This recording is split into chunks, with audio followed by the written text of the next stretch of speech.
सुमित की जिंदगी एक वक्त पर काफी बेफिक्र और मस्ती भरी हुआ करती थी। दिन भर दोस्तों के साथ घूमना और रात को देर से घर लौटना उसका रोज का रूटीन था। परिवार वाले उससे काफी परेशान रहते थे, मगर उसकी बेफिक्र जिंदगी पर समझाने का कोई असर नहीं होता था। एक रात सुमित और उसके दोस्त रोहन शहर के बाहरी इलाके में स्थित एक पुराने मंदिर के पास घूमने गए। ये मंदिर अब वीरान पड़ा था और वहां जाने की हिम्मत बहुत कम लोग करते थे। लेकिन सुमित और रोहन को नई जगहों पर जाने और नई चीजों का अनुभव करने में मजा आता था। मंदिर के पास ही एक साधु बाबा रहते थे, जिनकी बातें हमेशा रहस्यमयी लगती थी। सुमित और रोहन उन्हें छेड़ने के मकसद से उनके पास बैठ गए। उन्होंने बाबा के साथ पहले तो हंसी मजाक किया, फिर उनकी रहस्यमयी बातों पर सवाल उठाने लगे। बाबा ने थोड़ी देर तक उनकी बातें सुनी, फिर एक लंबी सांस लेकर बोले, तुम्हें नहीं पता कि इस जगह का कितना गहरा रहस्य है। सुमित ने मुस्कुराते हुए कहा, बाबा, हमें तो बस भूत देखना है, क्या आप हमें भूत दिखा सकते हैं? बाबा ने पहले तो मना किया, लेकिन सुमित के आग्रह पर वे मान गए।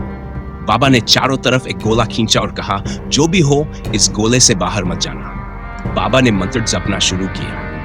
सुमित और रोहन ये सब मजाक समझकर मंद मंद मुस्कुरा रहे थे। अचानक मंदिर के अंदर से छम छम की आवाज आई और एक औरत वहां आकर नाचने लगी। उसकी हरकतें अजीब और डरावनी थीं। फिर अचानक दो और औरतें आ गई और वे भी नाचने लगी। ये देखकर सुमित और रोहन के होश उड़ गए। उनका नशा एक पल में गायब हो गया। डर के मारे वे भागने लगे, लेकिन नाचती औरतों ने उन्हें घेर लिया और उनके चारों ओर घूमने लगी।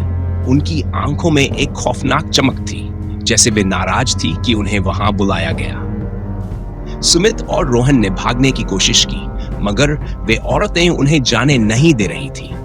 सुमित ने महसूस किया कि उनके पैर जैसे जकड़ गए हों। उस भयानक रात में सुमित और रोहन को ऐसा लगा कि वे अपनी जिंदगी का अंत देख रहे हैं।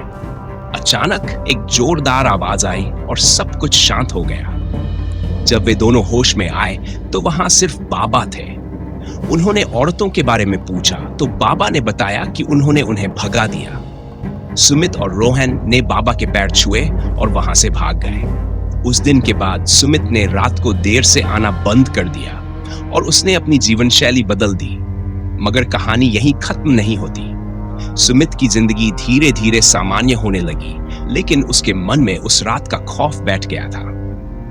कुछ हफ्ते बाद एक दिन सुमित के घर के पास एक अजीब सी घटना घटी। उसके घर के सामने अचानक एक काले कुत्ते की छाया दिखने लगी।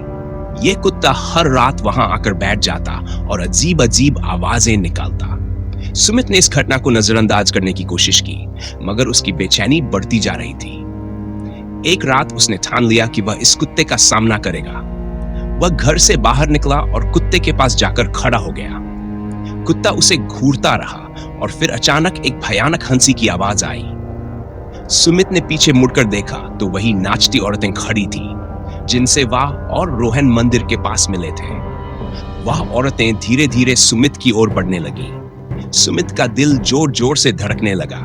उसे समझ में नहीं आ रहा था कि क्या करे। तभी वह बाबा वहां प्रकट हुए और जोर से चिल्लाए, यहां से जाओ, इसे माफ कर दो। औरतें धीरे धीरे गायब हो गई, लेकिन उनकी हंसी की आवाज हवा में गूंजती रही। बाबा ने सुमित से कहा, तुम्हें फिर से उस रात के अनुभव से गुजरने की सजा मिली। मैंने तुम्हें बचा लिया, मगर यह तुम्हारी आखिरी चेतावनी है। अब अगर तुमने फिर से कोई गलत काम किया तो मैं तुम्हारी मदद नहीं कर पाऊंगा। सुमित ने बाबा के पैर छूकर माफी मांगी और वादा किया कि वह अब कभी किसी को परेशान नहीं करेगा। उसने अपनी जिंदगी में अनुशासन और जिम्मेदारी लाने की ठानी। वह अब रात को समय पर घर आता, काम पर ध्यान देता और अपने परिवार के साथ समय बिताता। कहानी का ट्विस्ट यह है कि सुमित की जिंदगी में बदलाव के बावजूद वह कुत्ता अभी भी उसके घर के पास दिखाई देता है। हालांकि वह अब सुमित को नुकसान नहीं पहुंचाता, मगर उसकी उपस्थिति एक याद दिलाती है कि उसने अपने पिछले कार्यों की सजा भुगत ली है। सुमित के मन में हमेशा यह डर बना रहता है कि अगर उसने फिर से कोई गलती की तो उसे उन भयानक औरतों का सामना करना पड़ेगा।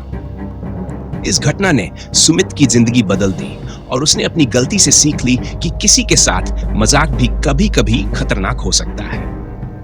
वह अब एक बदले हुए व्यक्ति के रूप में जीता है, मगर उस काले कुत्ते की छाया उसके मन में हमेशा एक डर बनाए रखती है।